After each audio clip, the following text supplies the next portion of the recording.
connaissez puisque j'ai déjà 2 comptes TikTok. Un compte qui s'appelle Ch'tigeek Retro Gaming où je parle de toute ma passion autour du jeu vidéo Retro Gaming. Et j'ai aussi le Ch'tigeek Ciné Comics, une autre passion qui est tout autour des films et des BD. Et là ici, ce 3e compte, donc c'est Pixarcade. Et c'est parce que j'ai créé une association, donc l'association Pixarcade. Alors en quoi consiste cette association? Donc je suis le fondateur de cette association. Donc le but est de pouvoir ouvrir une salle de jeu associative sur la commune d'Orchy, donc dans le nord de la France. Donc cette salle associative, ça serait une salle de jeu où il y aurait, comme ici, des bandes d'arcade, il y aurait des flippers, il y aurait du rétro gaming, il y aurait peut-être de la VR, et pourquoi pas aussi des billards, et pourquoi pas un baby-foot, et aussi des jeux de société. En fait, vous voyez, ça englobe un peu de tout. Alors, le projet, ça serait pour, on va se donner comme, comment dire, comme date à peu près, c'est pas butoir, mais on va se dire mi-2026, fin 2026, parce que le nerf de la guerre, c'est de trouver un local. Et un local, ça parle d'un loyer, et un loyer, ça a un coût. Voilà. Donc j'ai l'aide de la mairie, bien sûr, pour tout ce qui est autour, pour l'aide en matériel, tout ça. Et donc là, moi, ce que je vais faire, c'est essayer de trouver des subventions. Des subventions qui vont pouvoir faire que je puisse louer un local pour quelques mois. Après, par rapport à ça, une fois que je lance l'activité, l'argent rentrera donc pour payer le loyer, puisque le but de cette salle associative, ça sera de faire payer, je sais pas moi, on va dire un tarif entre 5 et 7, 8 euros pour la journée, on va dire. Voilà, donc la personne vient, elle paye entre 5 et 8 euros, elle reste 1 heure, 2 heures, 3 heures. Selon les jours d'ouverture, bien sûr, elle ne sera pas ouverte 7 jours sur 7, c'est associatif. Donc ça sera ouvert, on va dire, 3-4 fois dans la semaine. Et donc, une fois que l'argent commencera à rentrer, là, au niveau pécunier, ça sera beaucoup plus facile. À savoir que tout ce qui est matos, ça va aller, c'est plutôt, là c'est plutôt fait, parce que bon, ce qui est flipper, je peux avoir des prêts de flippers via un ami, les bornes c'est pareil, le jeu vidéo, j'ai ce qu'il faut, voilà, comment dire, pour les jeux de société, j'ai aussi ce qu'il faut, donc voilà, donc l'association, il ne manque plus que le local, et oui, et c'est le plus compliqué, et je vous dis que c'est vraiment compliqué. Alors moi, je suis dans le milieu associatif depuis plusieurs années. J'ai été le président fondateur de l'association Orchy Retro Gaming, qui se situe dans le Nord. Donc je l'ai créée en 2018. J'ai quitté l'association en 2015, non pas spécialement pour ouvrir la nouvelle, mais parce qu'il y avait des divergences, voilà, tout simplement. Donc, et puis j'avais une lassitude. Je commençais un peu, comment dire, j'avais fait le tour, quoi, sur 7 ans. Donc l'association est toujours existante, mais avec un nouveau président et un nouveau bureau. Donc ça, c'était pendant 7 ans.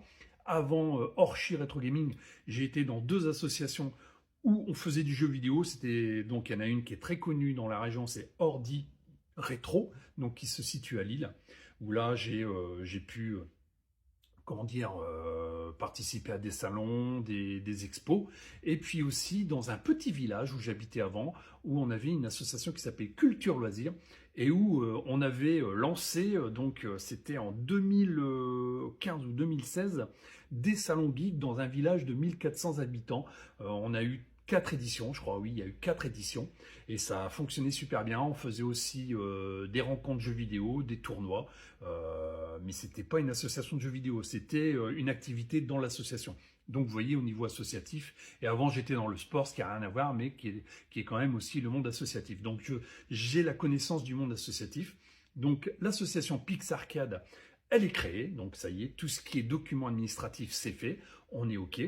Donc maintenant, le but, c'est de trouver une salle, voilà. Donc j'espère que ce projet va aboutir, puisque c'est quelque chose que je pense depuis, on va dire, 2-3 ans. On a ce genre de salle sur l'île, donc ça s'appelle Atom City, mais là qui est vraiment consacré qu'à l'arcade. C'est une salle associative. J'aimerais bien me baser sur le même style. Après, moi, il n'y aura pas que de l'arcade, comme je vous ai dit, flipper, jeux rétro, jeux de société, mais sur le même fonctionnement. Et donc, j'espère que ça va pouvoir se faire. Donc, vous qui êtes derrière votre écran, déjà, si vous pouvez nous aider en nous suivant déjà sur la page TikTok, et puis nous commenter aussi, hein, nous dire exactement ce que vous en pensez de ce projet, si vous trouvez que c'est un projet qui est plutôt cool, si c'est un projet qui risque d'être compliqué, ah ben n'hésitez pas à commenter, hein, n'hésitez pas, moi ça me fera un plaisir de lire et de voir ce que vous pensez de ce fameux projet. Voilà, en tout cas, ben, c'était une première vidéo, je ferai d'autres vidéos, par exemple, quand cette machine sera refonctionnelle, puisque là, j'avais fait une vidéo sur Stigeek Retro Gaming, comme quoi j'étais en train de la restaurer. Donc, la télé déjà se rallume. Bon, là, j'ai encore au niveau de la carte, j'ai des choses à regarder. Mais une fois qu'elle fonctionne, je ferai une vidéo parce que cette borne-là, par exemple, elle pourra se retrouver dans cette salle Pixarcade. C'est une borne de 73, imaginez, c'est quand même cool de pouvoir refaire tourner une borne de 1973 dans cette salle de jeu. Bon, il n'y aura pas que ça comme borne, hein, enfin voilà. Et donc, en tout cas, j'essaierai de refaire quelques vidéos et puis des vidéos aussi pour vous parler de l'avancement de ce projet. Donc là, de toute façon, je vais être en recherche de subventions. Ça, c'est pas facile et c'est pas gagné. Mais bon, qui ne tente rien n'a rien. Pourquoi pas que je ferai peut-être une demande de, comment dire, une cagnotte en ligne, mais je suis pas trop fan de ça parce que bon, après, ça incite à mettre de l'argent. Je préfère essayer de trouver par moi-même en allant voir les institutions. Voilà, donc en tout cas, j'espère que vous allez, comment dire, adhérer à ce projet. Surtout, comme je vous ai dit, n'hésitez pas à commenter. Et puis, je vous dis à très bientôt pour une prochaine vidéo sur cet espace Pixarcade. Donc, Pixarcade pour Pixel plus Arcade. Voilà, c'était un rapprochement des deux. C'est pour ça que j'ai mis l'association Pixarcade. Voilà les amis, on se dit à très bientôt. Ciao!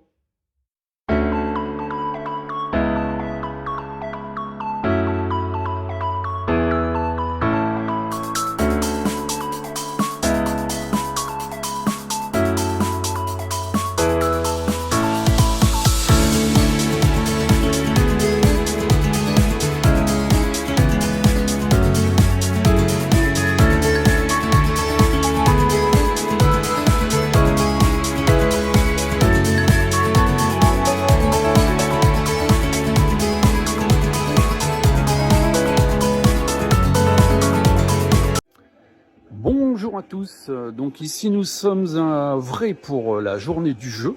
Donc l'association Pixarcade a été invitée par l'association Vraie Passion. Et donc là je vous présente le stand de Pixarcade. Donc nous avons mis une NES avec le jeu Duck Hunt et le Gun. Bien sûr il y a possibilité aussi de jouer à Mario, celui qui veut jouer à Mario il y a une manette derrière. Ici, j'ai fait une position émulation. Donc là, je vais mettre Time Pilot où il y aura un concours de scoring le long de la journée. Allez, là, c'était incontournable. Comme je suis un grand fan d'Atari, il fallait bien que je mette un Atari ST. Et donc, je vais tourner les jeux. Pour l'instant, j'ai mis Rick Dangerous pour ceux qui connaissent. Là, nous avons une position PS3. Pour l'instant, j'ai mis le jeu Buzz l'éclair puisque ça s'adresse à des plus jeunes, donc ils auront possibilité de jouer à Buzz l'éclair. Et la dernière position, donc c'est le stick Capcom. Donc ici, nous avons une sélection de 15 jeux. Donc souvent, comme j'ai dit, le jeu qui est pris, c'est le Street Fighter 2. Voilà, donc vous avez ici la position de Pixarcade. On vous attend nombreux. N'hésitez pas à venir. C'est gratuit, donc il faut profiter. C'est à Vraie, c'est juste à côté de Marchienne et de Sommin. Allez les amis, à très bientôt, ciao.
Eh, l'équipe de choc. Ouais. L'équipe vraie passion.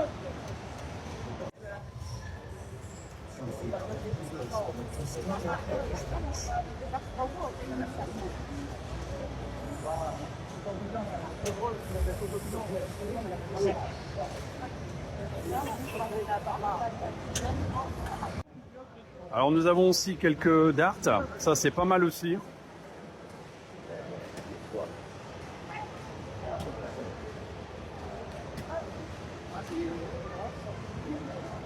Encore une borne d'arcade.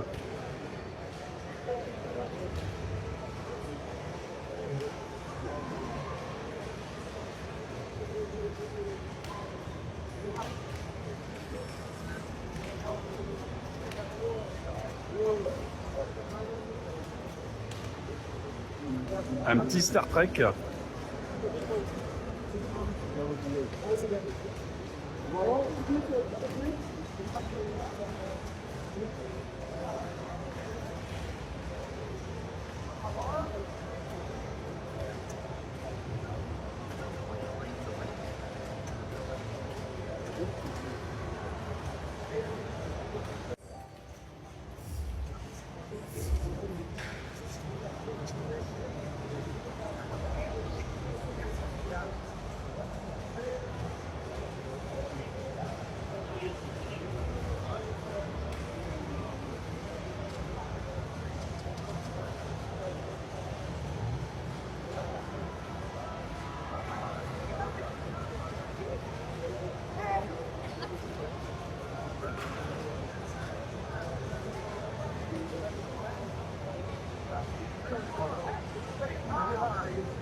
Bonjour les amis, aujourd'hui je vous présente un micro-ordinateur de 1984.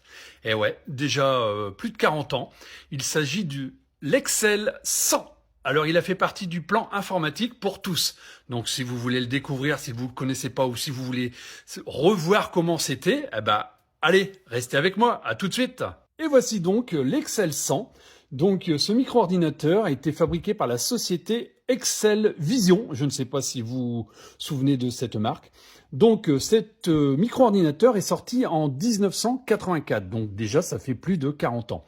Et en 1985, il a fait partie du plan informatique pour tous qui était d'ouvrir l'informatique à tout le monde dans les écoles, tout ça. Mais bon, ça a été un plan qui a plutôt été vite abandonné par le gouvernement. Micro-informatique de l'époque, il avait un design quand même assez novateur. Il avait une unité centrale qui était non pas intégrée avec le clavier. Donc ça, c'est quand même assez rare. Alors par contre, une particularité de l'Excel 100, c'est que le clavier, donc vous voyez pas de fil, et en fait, le clavier de l'Excel 100 se connecte via un port infrarouge qui est ici. Donc ici, on a le petit clavier avec des touches, je vais vous le rapprocher, donc c'est des touches en gomme. Donc c'est moyennement pratique quand on veut faire de la programmation. Donc comme ils se sont rendus compte que pour la programmation, c'était quand même un peu compliqué, ils ont sorti un clavier un peu plus pro, donc toujours connectable en infrarouge, mais ici avec des touches beaucoup plus faciles pour taper du texte par rapport à la gomme qui est juste là. Il faut une pile dans chaque clavier. Alors il faut savoir que le processeur de ce micro-ordinateur est capable de faire de la synthèse vocale. Donc on peut entendre quelques mots, vous le verrez tout à l'heure dans une démonstration d'un jeu. Voilà, donc la programmation dessus, c'est le basique standard. Et donc à l'époque, son prix, quand il est sorti en 1984, il était aux alentours de 3200 francs.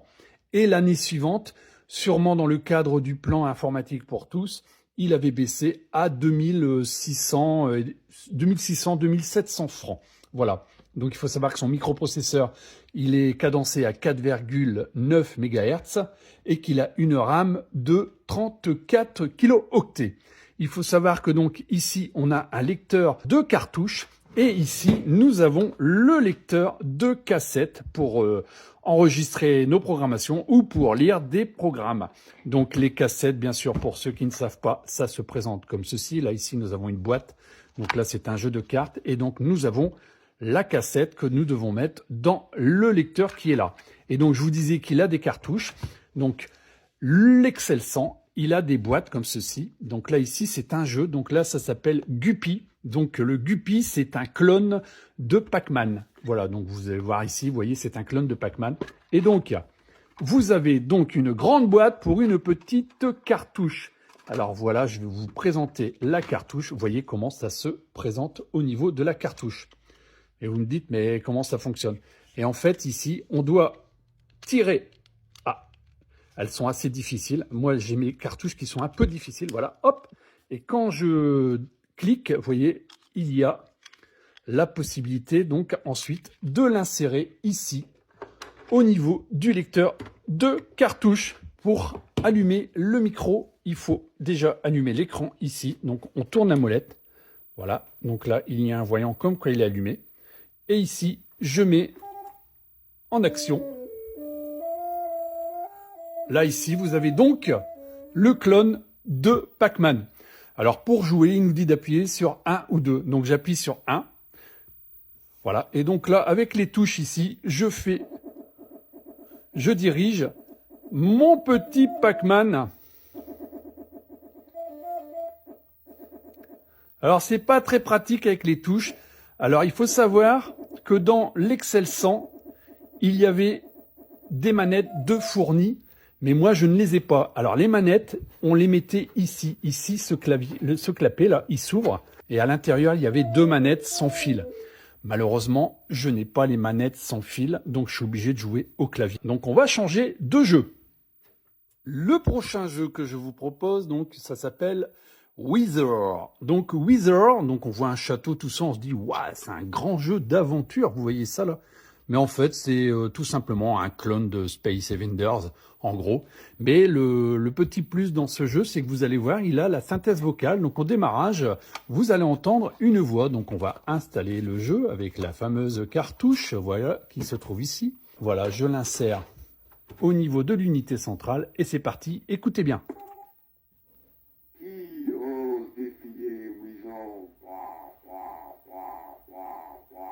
Vous avez entendu qui ose défier Wither. Et en plus, il se fout de nous. Donc là, on prend le 1, voilà. Et vous voyez, c'est un clone de Space Invaders. Bien sûr, on n'a pas de protection, mais pour moi, Il s'agit purement d'un clone de Space Invaders. Allez, on passe au jeu suivant. Alors, le prochain jeu que je vous propose à essayer, c'est le jeu de tennis. Tout simplement, le nom tennis. Donc là, on a le menu. 1, bleu-rouge. 2, bleu-bleu. 3, rouge-bleu. Alors là, c'est marrant parce que moi, j'ai un écran monochrome, donc je peux pas savoir trop la couleur. Donc, mise en place du central. Veuillez patienter. Alors, moi, je vais choisir le mode débutant. Vous voyez, il s'est éclairci. Je vais choisir le mode démo, comme ça vous verrez tourner le jeu. Et le mode en 3-7, donc la touche 3. Écoutez bien parce que là c'est pareil, vous allez entendre des voix, c'est plutôt sympa. Attention, je lance le jeu, prêt, partez. Premier set, service jaune. Laisse 2 balles.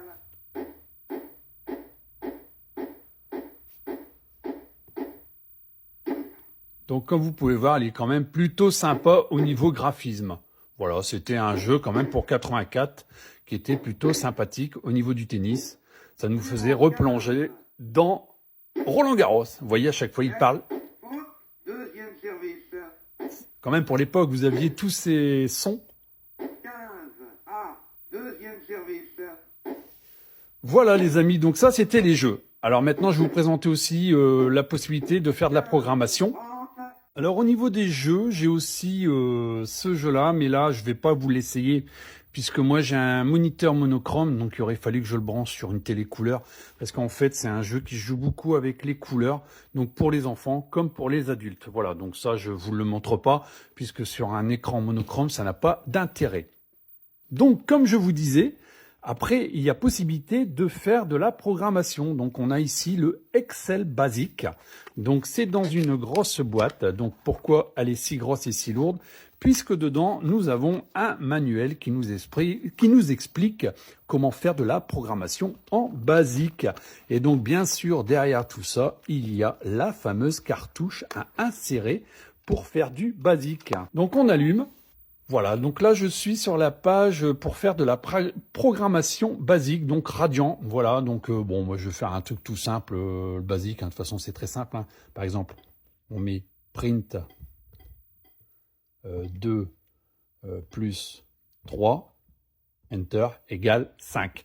Voilà, enfin bon, là c'est des trucs tout bêtes. Hein. Mais voilà, donc à partir de là, on peut faire de la programmation sur l'Excel 100. Et c'est pour ça qu'il était rentré aussi dans le plan informatique pour tous, car il permettait de faire de la programmation assez facilement.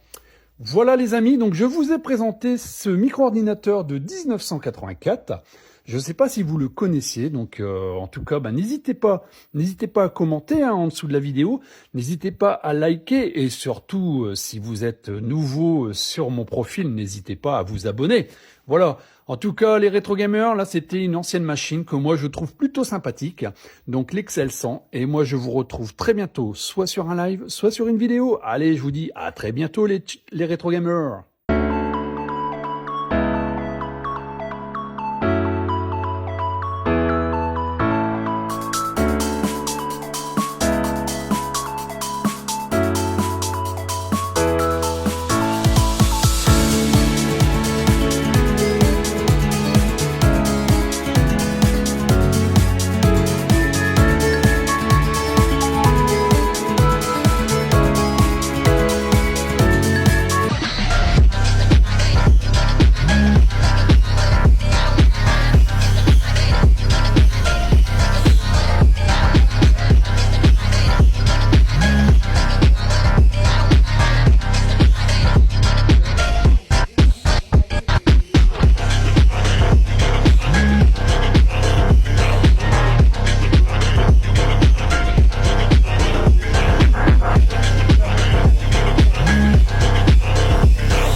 Salut les amis, aujourd'hui je suis à Vraie Passion, donc je vous montre la petite exposition que j'ai fait sur les mini-bandes d'arcade. Donc ici on a une Astro City, juste à côté on a une aigrette. Là ici on a l'Astro City mais mode vertical. Ici, nous avons une borne Space Avenger à Atari. La Galaga avec un joystick. Ici, un autre modèle de borne, un mini-borne, donc là, l'astéroïde, la Space Avengers, la Tetris. Là, ici, c'est une commune qui se vend chez Action à moins de 10 €. Là, ici, nous avons encore une Atari. Là, nous avons une mini Neo Geo. Là, ici, c'est pas une borne, mini-borne, mais bon, je l'ai pris avec, c'est un tabletop de l'époque. Donc, ici, une toute petite Jaleco, tout ce qui est sport. Là, ici, nous avons une Burger Time. Ici, une Bad Duds. Galaxian. Voilà, à chaque fois, elles sont à l'image du jeu. La Mappy. La Pac-Man. La Dig Dub. Une mini Megaman. Une Galaga. La Galaga mais sans le joystick. Et ici un achat que j'ai fait dernièrement chez Noz, un peu de mini bande de danse où il faut mettre son mobile dedans. Donc voilà, donc vous avez toutes ces mini bornes en exposition à Vraie Passion. C'est ce week-end, c'est à côté de Marchienne. Venez nombreux. Bonjour les amis, aujourd'hui je vous présente un light gun qui fonctionne Atari XE mais aussi sur les Atari XL. Donc voici un peu l'Atari XE, comment il se présente. C'est un micro-ordinateur, c'est le successeur du 800 XL. Comme je vous ai dit en début de vidéo, il s'agit d'un micro-ordinateur 8 bits.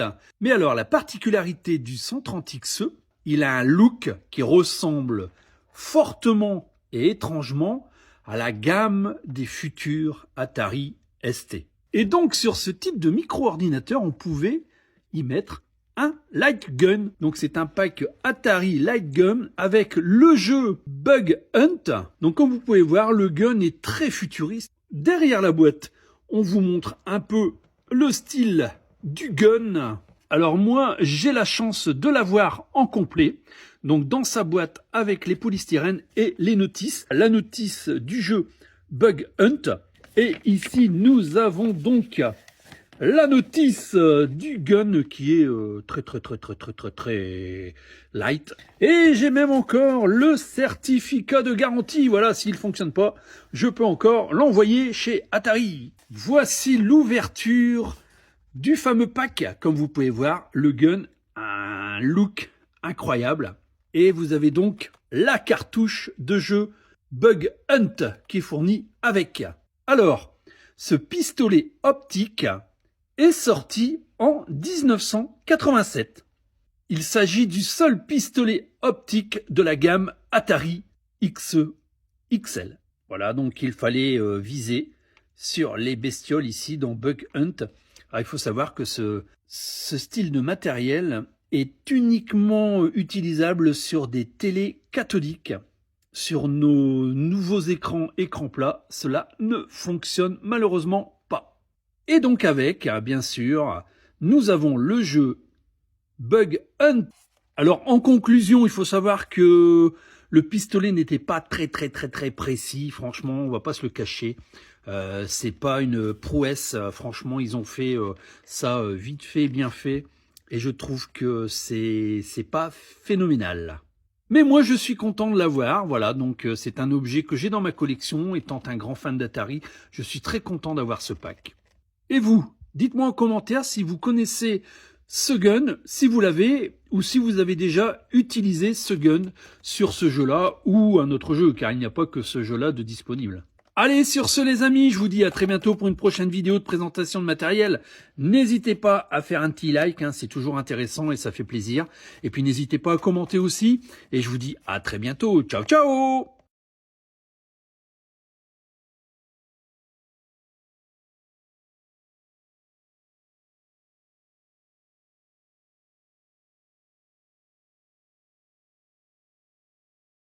Bonjour les amis, aujourd'hui je vous présente un achat que je viens d'effectuer chez Action. Il s'agit d'une mini console et cette fois-ci c'est une licence. Et pas n'importe quoi comme licence, car il s'agit de la licence Pac-Man. Si vous êtes fan de Pac-Man, vous allez aimer. Ouais, c'est pas ça que je vais vous présenter, c'est la console. Celle-ci. Alors voici la console que Action nous propose. Donc ici, cette fois-ci, c'est une mini console portable avec une licence, et non pas des moindres, Pac-Man. Comme on peut voir, le package est plutôt sympa, hein, donc aux couleurs de Pac-Man, donc très jaune. Ici, vous avez le logo Pac-Man. Là, vous avez toutes les normes européennes. Ici, vous avez encore le petit logo Pac-Man. Et ici, donc, c'est Play pour jouer. Derrière, on nous présente les caractéristiques de cette fameuse console. À l'intérieur de la console, vous avez donc 3 jeux. Nous avons le Pac-Man, le Pac-and-Pal et le Super Pac-Man. Et maintenant, ouverture de la boîte. Comme on peut voir, ils ont fait une belle finition, puisque là, on a un carton intérieur qui est aussi aux couleurs jaunes de Pac-Man. Nous avons également une notice. Voici donc la fameuse console, très rectangulaire.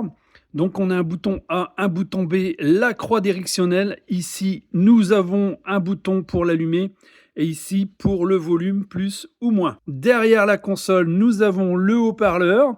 Et ici, nous avons la petite trappe pour mettre les 3 piles. Allez, on va allumer la console. Alors, nous avons donc la présentation des jeux. Le Pac-Man, le Pac-and-Pal et le Super Pac-Man. Là, je viens de lancer le jeu, donc c'est de l'émulation.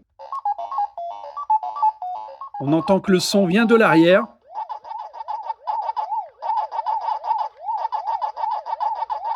Donc on peut s'apercevoir que c'est une belle émulation. Le son est plutôt sympa. Ce qui est bien aussi, c'est que l'écran est mis verticalement. Donc c'est vraiment très bien pour ce type de jeu. La croix directionnelle, je suis pas fan du tout. Surtout pour ce type de jeu, il faut que ça réponde bien. Alors je dis pas que ça répond pas bien, mais j'ai eu mieux. Un petit essai rapide sur Pac-and-Pal. Le but étant de récolter des clés pour ouvrir les labyrinthes. Le but est d'ouvrir les portes. Vous voyez là, c'est ouvert. Je peux aller récupérer. Voilà, j'ai récupéré la clé, mais je suis mort. Malheureusement. Et voici donc le troisième jeu, donc Super Pac-Man. Vous voyez, hop. Voilà, donc là, hop, j'ai ouvert. Ici, j'ai vraiment beaucoup de mal avec le bouton direction. Bon, après, c'est moi, hein, mais je trouve que pour... Bon, après, en même temps, je filme, donc c'est toujours pas facile des fois. Conclusion de ce petit jeu Pac-Man. Bah écoutez, c'est chez Action. On va pas se cacher que le prix est quand même très intéressant. Il est à 9,90 ou 9,99, je ne sais plus exactement. On va dire qu'il est plutôt sympa. Là, ici, je vous montre une autre version que j'avais déjà depuis un bon moment. Donc là, ici, c'est pareil, c'est une version portable avec 3 jeux. Donc là, il y a Pac-Man, Pac-Panic et Pac-Mania. Alors la différence avec console de chez Action, l'écran est beaucoup plus intéressant chez Action puisqu'il est en vertical. Tandis qu'ici, dans cette console-là, il n'est pas en vertical et l'écran fait plus petit de ce fait. Bon, par contre, ici, je préfère le bouton directionnel parce que là, on peut vraiment tourner. Par contre, le prix n'était pas du tout pareil puisque ça, à l'époque, je l'avais quand même payé, je pense, une vingtaine d'euros. Ce petit Pac-Man de chez Action, je vous le conseille fortement. C'est un joli petit cadeau à faire à Noël. Vous pouvez y aller, il y en a vraiment beaucoup, il y a des quantités monstrueuses. Donc moins de 10 euros, c'est un petit cadeau sympa à faire pour les fêtes de fin d'année. N'hésitez pas à liker, ça fait toujours plaisir. N'hésitez pas non plus à mettre des commentaires. Et puis on se retrouve très bientôt pour une prochaine vidéo. Allez, ciao ciao! La bonne époque, Amstrad CPC 464, où il fallait attendre le chargement du jeu. La belle petite musique qu'on entend. Eh ouais, c'est ça l'effet vintage.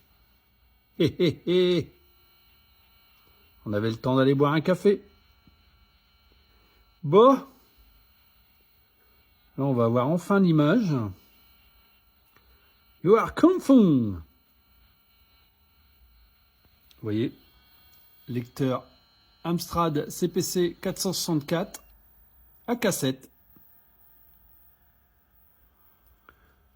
Voilà, le jeu vient de charger.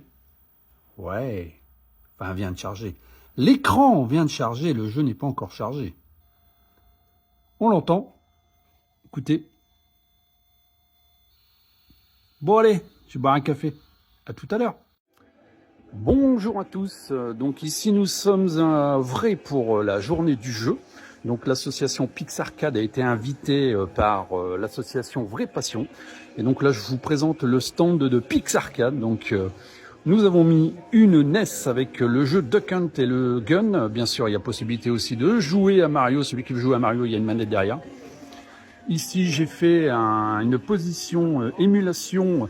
Donc là, je vais mettre Time Pilot où il y aura un concours de scoring le long de la journée.